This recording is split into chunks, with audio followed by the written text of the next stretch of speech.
Well, hey, good morning, everybody, and welcome to another episode of The Unlock Show. I'm your host, Tracy Wilson, and it's my absolute pleasure to be here with you guys this morning.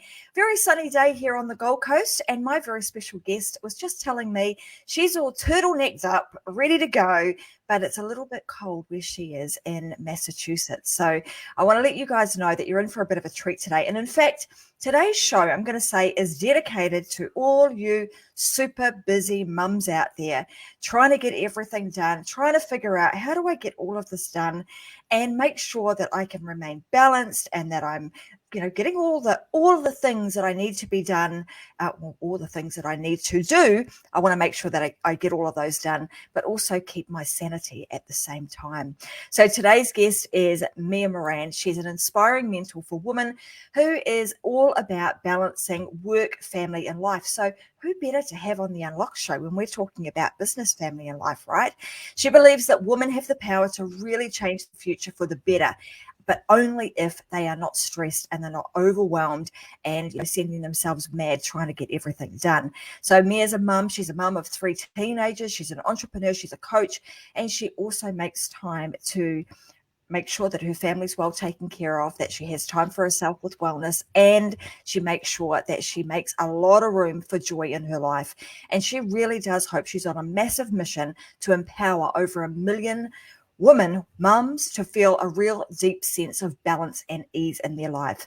So if that sounds like, oh my God, I want that. I want some balance and ease in my life. I want to make sure that I can get all of the important things done. Then today's episode is an episode that you do not want to miss. So welcome to the show, Mia. Fantastic to have you here. Oh my gosh. Thank you so much for having me. And just the way that you say mums, I love it. I know. I talk to that many Americans and I kind of find myself sometimes, my New Zealand and Australian friends go, oh my God, you sound really American. So I want to sometimes say, Mom, that sounds so foreign to me, but because we're so used to saying mum, but you guys all I will know hire exactly you to what we're introduce me talking anytime. about, right? Yeah, I love it. So I know what it's like too, because being a mum of now they're growing up, but I've got 3 sons, and like I said, they're all growing up, and I've got grandchildren these days, which is a whole lot of fun and a completely different level of busyness, right? But I can remember back when my kids were little, just trying to be all things, get everything done. And I know that no doubt I'm certainly not the only one. So I want to kind of go back a little bit in your career and in your life, and allow you to tell everybody kind of how you've come to this point of helping other women get it all done, but doing it in such a way that they feel balance and ease. What's brought you to this point? Absolutely. I'm still a little bit stuck at the point that you're a grandmother, but we're going to move beyond that. You look amazing. Thanks very much. Must be the filters, but don't tell anyone. So I have 3 teenagers right now. So I also have 3 kiddos, and so there are 3 teens, and one actually just went off to college. So we have 2 at home. And when they were all under 5, at the time, so I've always been an entrepreneur. But at the time I had a graphic design company. I had scaled a graphic design company for about 10 years. And I had that while I had all my kids. And when my oldest was about 5 and my youngest was about 1, so there was 3 of them quite young, I just had this moment where I was like, what's happening? I feel like I've checked off all the boxes. I had my 3 dream kids. I'm married to my high school sweetheart. We had bought an apartment. I had this company, like all the things. And this one day I was sitting at my desk and it was like 3:00 in the afternoon and I was thinking about going home and there was this whole stack of coffee cups on my desk. And I was just kind of like, how have I had this much coffee? What's happening? Why am I so tired? Like nothing felt in balance, even though I kind of felt like I was even beyond where I was supposed to be, but there was this disconnect. So that started me somehow. My initial thought was, well, maybe it's time to really get healthy. I wasn't planning on having more kids, and so I started on this journey to get healthy. And I mean, literally, it's hard to even explain because I'm always saying like, really let one thing lead to another. Literally, one thing led to another. I was like, okay, maybe today, instead of going home, I'll go move. And yoga studios had just become a thing. So I decided to try a yoga class. So I went to a yoga class, and the teacher just really resonated with me. And I'm an introvert, but at the end I was like, I've got to meet this lady. So I went to her, and I think I told her my whole coffee cup dilemma, and she was like, I know just what you should do. And so then she invited me to her house, and she taught me a little bit about food, and I started practicing it. And one thing just led to another. And because I was a designer, first of all, I got healthy very quickly, not knowing how to cook, but just prioritizing the things that I needed most. So at first it was like literally I ate the same thing for 3 months, but it made me feel really good. And I got off medicines I was on. Like, it was just, I was like, what is happening? Like, I overhauled my whole life, but in these like little micro moments. But it led me to writing this book called Plan Simple Meals, because one thing led to another, and I started interviewing experts, as we do, to learn more about food. And I was at the time, because this was 13 years ago, the people who were talking about food were sort of these older guru men. And I learned a lot about food, but I kept getting stuck on this fact that they would tell me that their kids didn't eat well. And I was like, well, if you're this guru and your kids don't eat well, like, that doesn't make any sense to me. So then I started interviewing parenting experts, and all that came together into a book eventually that was called Plan Simple Meals, which was like an unintentional project, 100%. But I was so passionate about it, and I was a designer, so I knew how to make books. And so I did that, and I ended up taking it on the road for a year to bring it to women. And the thing that kept showing up so I, for some reason, started in California, which is probably like starting in your neck of the woods. And I don't know why I thought this was smart, but because basically everyone there knows a lot more about food than I do, because they've been having green smoothies for decades there, way long before here. So it wasn't news to them. Yet everybody kept showing up to these talks, and they're like, but we're not doing it. And so we started literally having them take out their phones and just looking at what was happening. And there was literally no time. There was no time to eat well. There was no time to sit down for family dinner. There was no time to go shopping. Like, their lives were just back to back. And so I started to realize that that was really the problem. And that was also the problem that I had been solving as I was getting healthy, that I kept figuring out how to do really hard things. But it always felt easeful to me in that time. Hasn't always felt easeful for me to do hard things, but in that moment it felt really easeful. You know, it's really interesting that we should be talking about this, because I know that a number of women who are going to be listening to today's show, you know, they are either you're working for someone else, or maybe you're a stay-home mum. It doesn't matter. It doesn't seem to matter what it is that we do. Your life is just so full of things, right? Of stuff that we need to get done. And it's not until you have that kind of moment of, oh my God, almost like, what the heck is going on with me? And you look around, like you had that moment of, holy heck, I've got all these coffee cups on my desk. I'm not feeling really fantastic. I'm tired. What is going on here? That then kind of sends you in this different direction to then start exploring different things. And like you say, just that one thing leads to the next thing, that leads to the next thing. It's really interesting that you should bring this up, because just a week ago, I actually interviewed someone else, and he was talking about specifically values and what people value. And that'll be an episode that's coming up on the Unlock Show soon.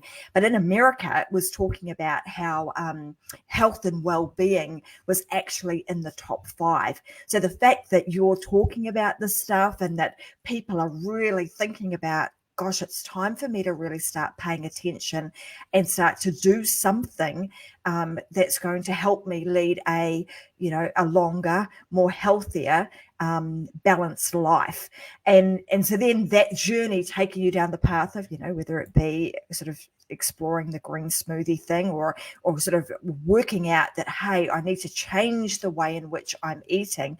But the number one problem is this situation of back-to-back life, of we just cram so much in our day that we don't allow the time for the prioritization of creating healthy habits in our life.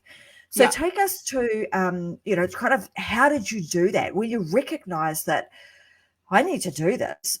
You got a full life going on right there, Mia. How did you sort of make room for some stuff, the important things in your life to happen? Well, so it's funny because I don't know that I was consciously trying to move other stuff out. It was more that I was needing to put stuff in. And I use this analogy a lot because I feel like we as humans don't love when we're feeling like we're being restricted. And so Mm, I very naturally sort of did the opposite. And I didn't, so I added things in. So I knew that I wanted to eat this certain way that this woman told me. I just wanted to try it for 4 weeks. And I could have gone out and found a gajillion recipes that fit this way of eating. But instead, she gave me five, and I literally ate those five things, like those meals, for like 4 months, because that was the way I could make a huge change to what I was eating doable. And then when I really started to get sick of it, one day I literally Googled cooking classes near me that fit this way of eating. And this class popped up a mile away from my house. It's somebody who I think I would have met eventually because she's like an entrepreneur. She's connected to people I know, but I did not know her at this moment. And I literally found her on Google, and she was teaching a class 4 days later. Like, you can't even make that up. So I went to her house. It was the last cooking class she ever taught. And that's where I sort of learned was open to the framework of what I was learning. Now I have to have this caveat that I married somebody who's an amazing cook, but I just wasn't paying attention. And not everything was in this framework. And so it was literally like that. It was like I would make it doable, and then I would take the next step. So then after I learned to cook a little bit, then I was like, this whole time, the kids were still eating the same way. I hadn't overhauled that yet. And so then I was like, okay, now I have this framework. I've got my 2 feet on the ground. I'm feeling really energetic. How can I shift this a little bit? So then I shifted that a little bit. And then just how we ate together became this huge thing. It was funny. I was on a podcast interview earlier today, and we really have had family dinner 5 to 7 nights a week this whole time. I have 13, 16, and 18-year-old now. And somebody was like, really? I've never even heard of that. And so there's a lot that I now take for granted, but that was something that we just prioritized. Now, it meant because we did that, because we made space for that, it meant that there was other things that didn't happen, right? So I wasn't inclined to go sign my kids up for every activity in the world. I tried to make my work really flexible so I could finish in time to make that meal, right? So there were certain things that I was doing in relationship to making these boundaries. Does that make sense? Also I needed some meal absolutely. prep. So yeah. And I think, it sounds to me like at that time it was just a conscious decision to reprioritize some things in your life. So not Yeah. necessarily getting rid of stuff, not, like you say, sometimes we added some other things to it, but it was like understanding, what do I actually want to prioritize here? And if creating a healthy habit around eating was the priority, then what do I need to change, shift, move, do a little bit differently to make that one priority that I've just created now actually happen? And it's interesting. I mean, I'm a huge fan of making sure that, and always have, sit down. Dinner time at our place is up the table. Everybody eats together. It Yeah. always has been that way, even when the kids were little. And I know we've just been talking about food, but so many other things come from that, right? So Communication, many. just Yeah. strengthening of your family. There's just so many things that come from that, and just being able to keep, I like to keep, family really tight. And I think that one thing, just having dinner together, makes a huge difference. So being able to make that subtle change of you being conscious and making that real effort to change your eating habits has had an overflow effect into other Yeah. areas of your family and life. I'm curious because most people would say they like coming to my place because I'm a reasonably good cook, but I wouldn't say I'm the healthiest cook. Right? I like to cook yummy things. And the yummy book doesn't always have healthy, in it. So how does one who and growing, obviously having children or boys, you're having to fill up those meals with a lot of, I suppose, carbohydrates and filler type stuff, so that goes a long way. How do you make that sort of shift? And what sort of things are we talking about? Because I think a lot of people think, oh my gosh, I've got to go down the green smoothie or down the I'm only eating raw vegetables kind of route, if I want to go down the healthy path. Can you give us a bit of an insight into like what were some of the shifts that you made? And these 5 meals that you speak of, I'm intrigued. What were they? All right. So this is like, it's not, yeah. So I started the morning with fruit. And I would have as many different kinds as I wanted, sort of one at a time. And then I had sort of a big salad, but I consciously added in things like nori, which is a sea vegetable. So it was just really about re-nourishing my body. So I kept it vegan, and which meant that there was no dairy and gluten-free. So those were like my 2 biggest shifts that I've stayed with. So I haven't stayed vegan and that there's fish in my diet now, but I have stayed dairy-free and gluten-free. And I think that has really helped transform my health. Now, everybody is totally different. And I think the most important lesson I learned from all of this was the ability to trust my instincts and follow through on my instincts. And what I soon realized is the things that I was making boundaries around were things that like I thought I was supposed to do, or there was some conditioning around like everybody does soccer on Saturdays, or, I don't know, kids have to go to daycare, or like whatever the things are, like, and everybody has different circumstances, and those things weren't resonating with what I wanted to do with my family. So that was really the biggest lesson for me, was that I was listening to myself. So I just want to say that caveat, because I don't like necessarily talk at this point about a certain way of eating. But taking gluten and dairy out was a big deal. And it really helped me to make healthy some of those recipes that might not be as healthy if you like looked up a recipe. So I find that that's a great trick. Like if you have a lasagna you want to make, or you have tacos you want to make, and you look up the gluten-free, dairy-free version, very often you can find interesting things that have healthy fats and have less sugar. So in vegan cooking, there's a lot of nuts are used, nuts and seeds. So if you have a nut allergy, it's not as good. But like I use cashews a lot to make things creamy instead of cream and butter. So little shifts like that to the same dishes, and over time, that's really helped. And meanwhile, also after I made that choice, my middle child did get diagnosed with a whole bunch of allergies. So I literally would have needed to learn how to do that, whether I had done it then or not, which is also interesting.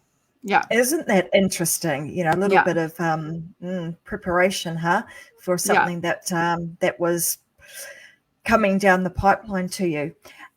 When you're, with making these shifts, because I know this is just sort of one example of the things that you've done that has enabled you to kind of go through life with ease and with balance. Can you just explain to me and to our audience, like, what is your version of ease and balance? What does that actually mean to you? Yeah, so it's back to that inside out thing, which is that I'm really looking at what I need right now in this day, in this week, in this season. And I'm being really honest about that. So a lot of times that does have to do with overcoming all of these different ideas that many of us have come to inherit, like with like work, motherhood balance, and whether we need to be here or need to be there. But every week I plan my week and I really look at like, where am I? And some weeks I really want to be in my work. And some weeks I really want to be supporting a kid. And actually just now, talk about your grandma role. This isn't quite a grandma role, but I have 3 brothers, and none of them had kids while I was raising my kids. And 2 of my brothers just had babies. So I got to go for 2 weeks and be an aunt. And that meant that in order to create balance with my wellness and in my role as mom, like I had to organize things in a certain way, right? So it's, for me, it's really about getting clear, like what moment I'm in. And that sometimes looks like in a day, a week, and sometimes it looks like in a full season, but just really being honest which one I'm in and planning for that, and really making space for that. And I love the fact that, you've talked about, you alluded to this, really listening to, yourself, or getting in tune with what your body's wanting and what it's telling you, and then being able to plan your life around that. And it's like planning it on your own terms, right? Because often we go through kind of life not really on our own terms. We're sort of just going through the motions and being very, very reactive with whatever comes our way. And with what you're talking about, this is really about being intentional, being very clear about what it is that you want, and then planning things so as that you're actually creating, like you mentioned, boundaries, and you're creating your own set of terms and your own set of rules to live by. I mean, how refreshing is that for people to do? Because often we don't, right? Most people are not living life in that manner. Well, and I find that when you do that, and it's funny because I get a lot of pushback from that word balance, but I use it really on purpose because it really is a feeling. Like you can't make balance on, like it's not about having an even amount of things. It really is a feeling that you cultivate, and it can look and different at any time, but you can know it inside of you. And so we're really the only ones who can judge that. And I feel like when we aim for that, and I'm not saying I'm in balance at all moments because that would be a lie, but I can tell, when I'm out of balance, and then I can sort of course correct back and figure out what it is. And the other thing I'll say about balance and doing it this way is there is always then, well, two things. One, it just feels easier even when you do really hard things. So if you're really consciously deciding what you want, even when you do big things, like I'm dyslexic and I wrote a book, like that wasn't my plan, right? Like I'm an introvert and I started a podcast. Like, so it's like, we just show up to these things. So we can do hard things and it can feel in balance. And I totally forgot what my other thought is. So it must not have been important, but we'll come back to it. Well, there you go. So, I mean, that's it. And sometimes just knowing, just as you did then, that it's right at that moment, it's not important. So move on. Yeah. And often, we'll get stuck there and go round and round and round in circles and beat ourselves up about it. So I think that in itself is just one of those little lessons of, sometimes, we forget stuff. Sometimes things don't go the way that we plan it to, but you just keep on keeping on and you move on. So the other thing I wanted to just sort of know is that often, I'm going to talk particularly from a female perspective, we might get into the state of overwhelm. What are some of the telltale signs that you are heading down a path of overwhelm? When would somebody start to recognize that? Because I would think that the sooner we can recognize it, the sooner we can actually do something about it. So let's help everybody sort of recognize some of those signs where they might be out of balance. They might be getting, to the point where they're overwhelmed. And then as a lead on to that, from that, what can we do about it? What are some of the things that we can do to kind of course correct so that we're no longer heading down that overwhelmed path? Yeah. So, I mean, some of the telltale things are just feeling really tired, but like unexplicably, like not like in a way that doesn't make sense to you. Or another thing people explain a lot is that they're asked how their day was or how their week was. And there's just this feeling that they never stopped, yet there's nothing that feels substantial enough to share with the person, which just means that, you're really stuck in that busyness loop. Or things are just taking so long and are frustrating. And that usually also leads us to blaming everything and everybody around us for what's not working out. So those are some of the ways that we can tell that we're just, or, yelling at kids, like just all the things that we're not naturally like short or yelly or frustrated. Like those aren't natural things. Those are things that we're creating because there's just too much. There's just too much, and that overwhelms our system. So the way to really get out of that, I believe, is a couple things. One is what we've been talking about this whole time, which is just really to get clear on what you want in your life in general. And I love going out 5 years and really visualizing what it will be like then and what it feels like then. So a lot of times I lead people in guided meditations, or I'll just tell somebody to close their eyes and just really like transport themselves to 5 years from now. And often people will go with like an actual tangible thing, like I want to make this much money, or I want everybody to be healthy, or I want to be skinny, or whatever it is. But once you spend like 30 seconds there, you start to feel it. And people will say they're standing taller. They're like, they feel like they've grown. They feel like they're glowing and they're graceful and they're confident. And so it's how do we take those things back to today and operate from that space? So that's all to say that a lot of what it's about is really understanding your feelings and really understanding that everything is a feeling. Overwhelm is just a feeling, and so is ease. And so I could technically do the same thing from a place of overwhelm or ease. I could sit down and write an email and be totally overwhelmed, or I could sit down and write an email and be totally at ease. So a lot of times we think it has to do with the circumstances or what we're doing, but it really doesn't. It has to do with what we're bringing to it. Yeah, well, I saw something really interesting the other day. It was actually a post that somebody had shared on Facebook, and it was talking, because this all comes down to a decision, right? It's our decision to how am I going to, look at this situation. And the thing that they shared was this elderly woman who had a beautiful life, and her husband had recently passed away, and she had gotten to the point where she could no longer care for herself. And so her family had to move her into a retirement home. And when she got there, the people at the retirement home said to her, let's just call her Tracy for today. Tracy, this is going to be your new room. And she said, and the woman said to her, I hope you're going to like it. And she said, I love it. She said, you love it, but you haven't even seen it yet. She said, that doesn't matter. It doesn't matter whether I've seen it or not. I'm making a decision today, right now, that I'm going to love it. It doesn't matter what the furniture looks like. It doesn't matter what wallpaper's on the wall. It doesn't matter what carpet's on the floor or what furniture is in there. Those are just material things. What it comes down to is my decision that I'm making right now to love it. And so that's exactly what you're talking about. Yeah, I read it and I thought that's such a beautiful way of looking at things. And it is so true. When we look at things from a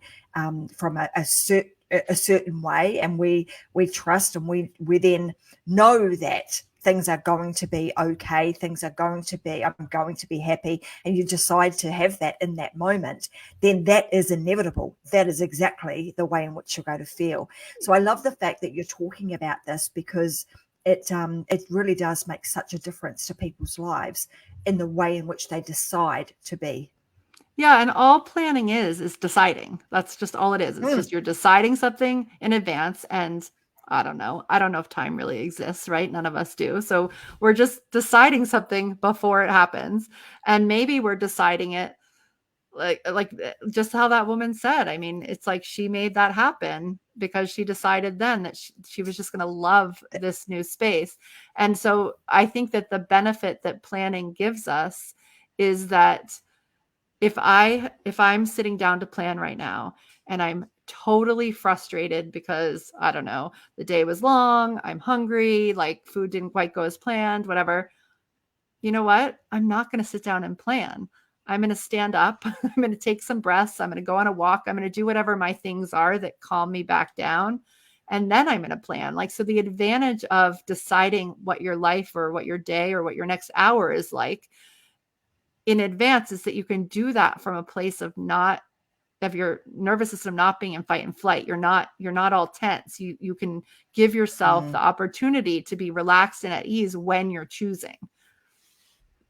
Absolutely. Now, I know that in a lot of your teachings, you talk about sort of this feminine way of planning, and I'm interested to know, like, what are the most important aspects of that, and what's the difference between kind of, a feminine way of planning and say just a regular old traditional way of planning?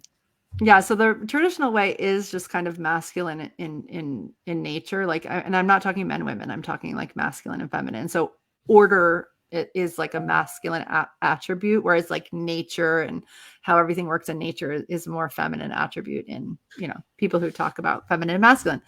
And so the parts that so the planning piece is actually masculine. The world we live in is very masculine. So what I think we need to bring to it is that feminine quality, which is a lot of what we've been talking about. That's about starting from the intuition, starting from the inside, rather than like, a lot of people think of planning as, I have to make 7 meals. I have to pick up the kids here. I have to do this meeting and be on this thing. And yes, like I needed to know in my calendar that I was talking to Tracy right now.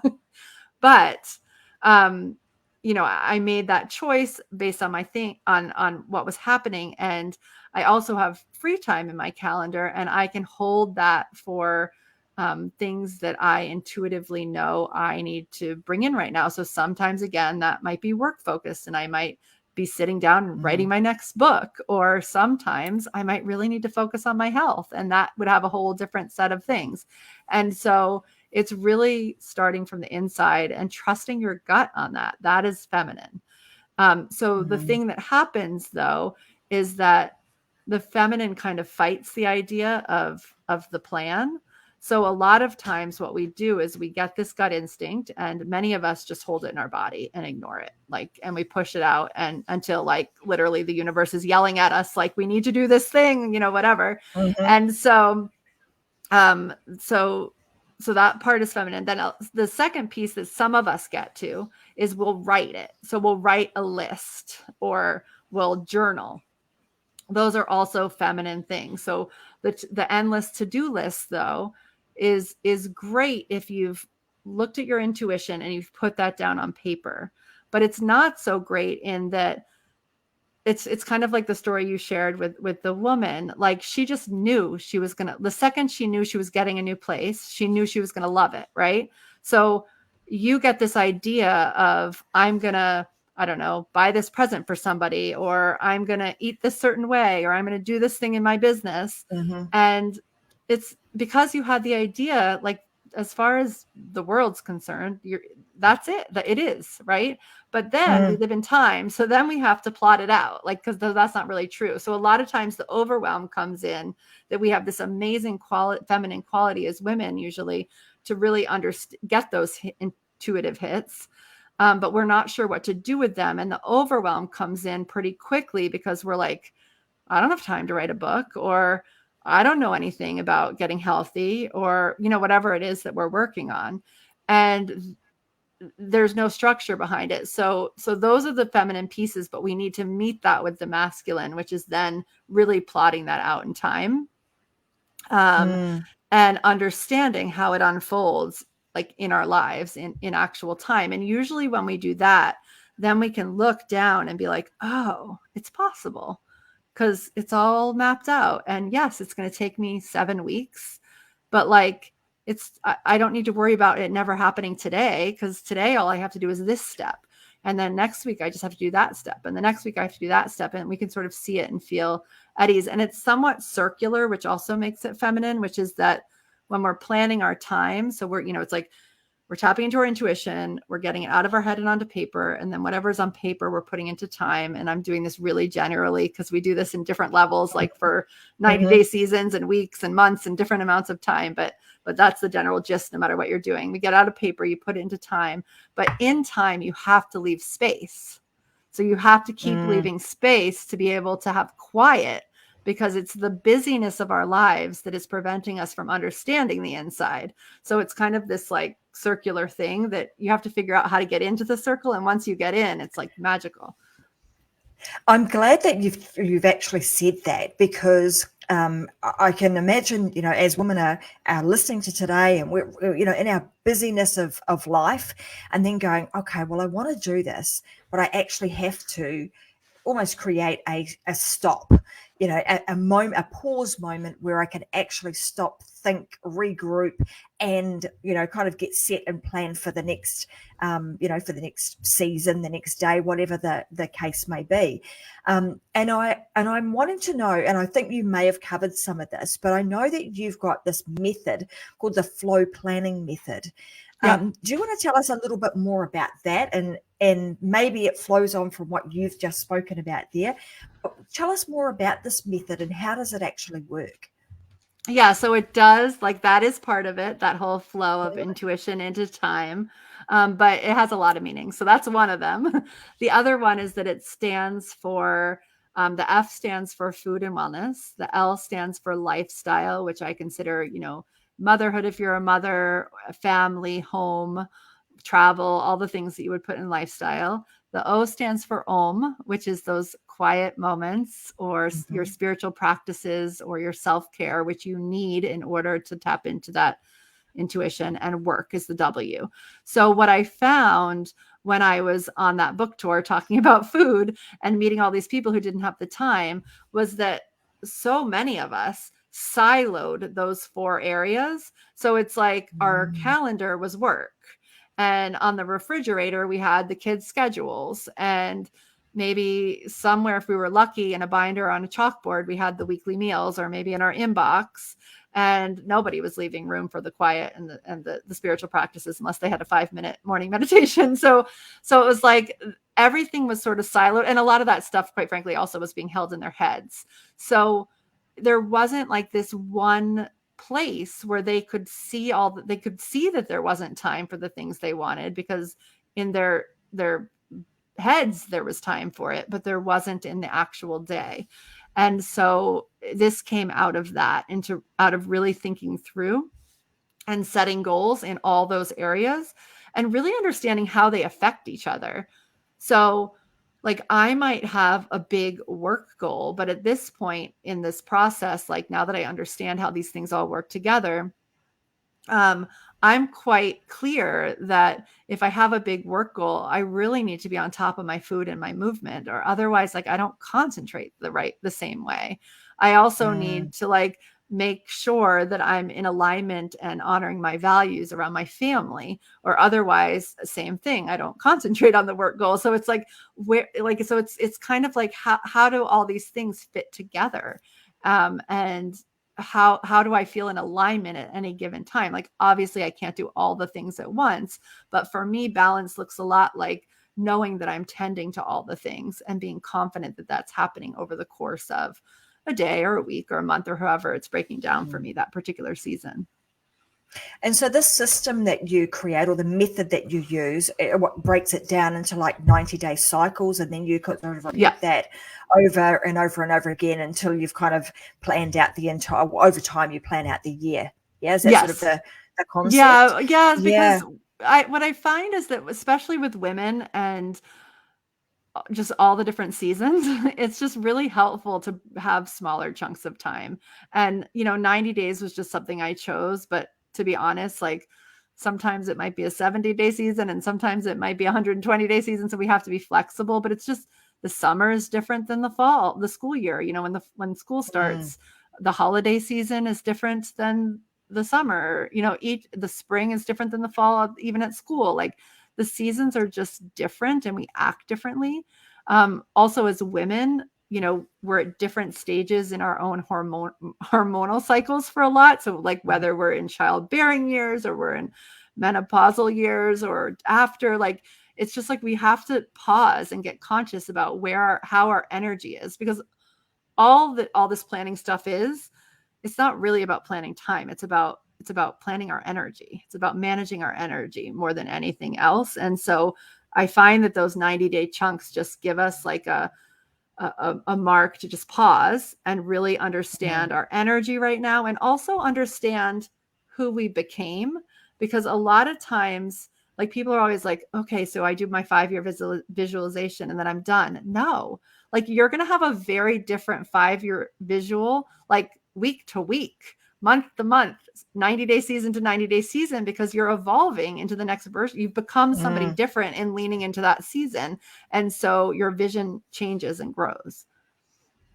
It's such a fascinating thing to be, to be talking about, but having this sense of, I want to create some flow. And I love the acronym, that you're using here, because quite often we do is when we try to compartmentalize things and really don't bring them together as business, family, life, it all being one. How do we juggle all of those things with ease without it seeming like you're juggling, like you've got it all together, that things are just happening with ease and flow. So I absolutely love these concepts. I want to make sure that our audience has an opportunity, because I know you've got some stuff that you provide to your audience, and I'd love you to be able to share that with our audience too. Absolutely. So that if they want to sort of understand this concept more, that they are ready to get, some balance and some flow back into their life, where can they go, Mia? I've got a website here, and I'm pretty sure I've got it correct. So let me just pop it up, and you can confirm it to me that I've got it right. And it's plainsimple.com/free course. Is that correct? Yeah, Plan Simple. Yep. Beautiful. Well, there you go, guys. So Mia's given you access to a free course that she's created to help you plan very simply. This doesn't have to be an overcomplicated process. It needs to be very, very simple. And if you go and pick that up from her today, I'm sure that you'll be able to utilize some of the method that she now teaches women all over the world, so that they too can get some flow and balance back in their life. Mia, I want to say thank you so much for being an amazing guest today. It's such an interesting topic and an extremely important topic, because, like I mentioned earlier, often we just tend to go through life in our busyness, not really stopping and thinking about, what do I really want in my life, and how am I going to go about creating that from a place of, I'm going to say, knowing, and from your own inner intuition. So I think it's really important that we talk about these feminine things on a regular basis. And I want to thank you for doing that. Oh, thank you. It was so great to be here. Well, I hope everybody has enjoyed today's conversation. Before we dial out, though, I do want to ask you this question. I want to know, some time ago, before you started all of this, if you had an opportunity to go back and actually give yourself a piece of advice, let's say you were, 20, what piece of advice would you go back and give yourself now?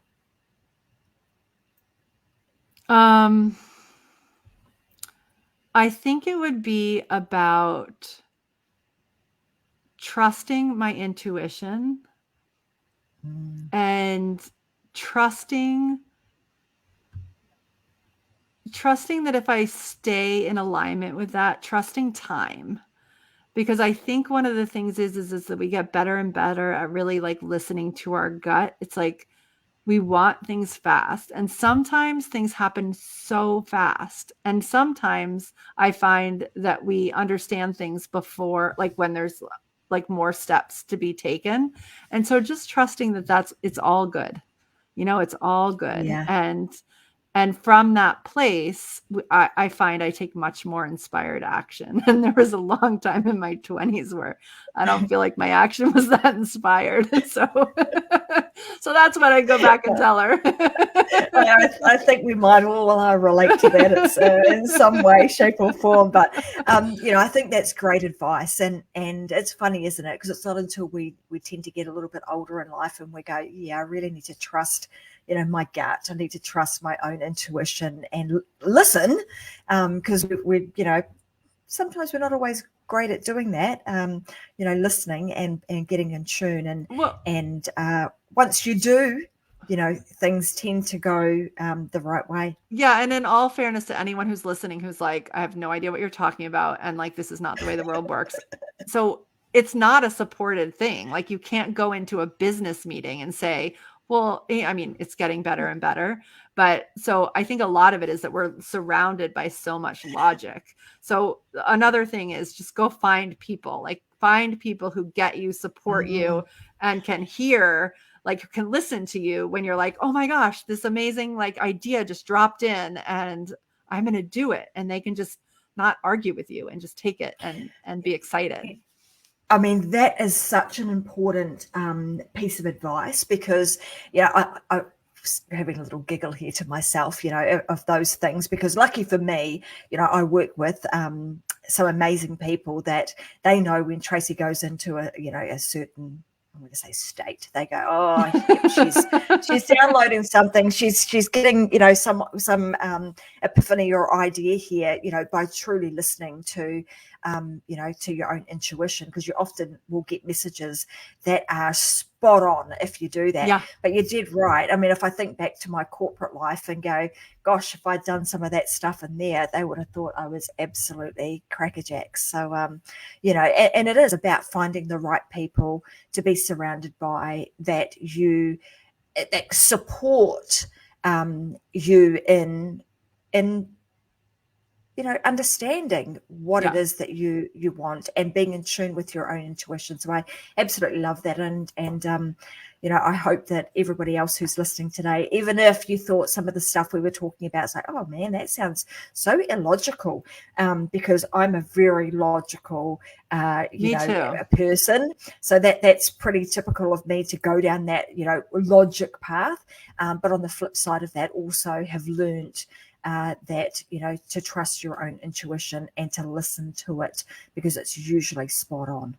Yeah. So that being said, I'll just remind everybody, the place to go to get more of Mia is head on over to plansimple.com.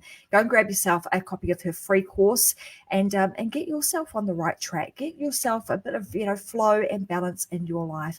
But again, thank you so much for being here, Mia. It's been fantastic chatting with you.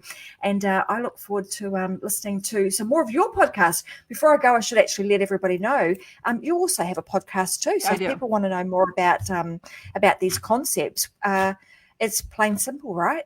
Everything is Plain Simple. The Plain Simple podcast. There you go. Yeah, there you go. So guys, you can go and listen to more of Mia. Go and head on over to Apple or your favorite podcasting platform and go to Plain Simple, and you can you can continue this relationship with Mia on a more frequent basis. But thanks so much for listening, you guys. I'm going to be back again with another episode of The Unlocked Show this Friday at 10 a.m. So until then, go and live your life unlocked, because as you know, there's just no other way. Bye for now, guys. See you next time.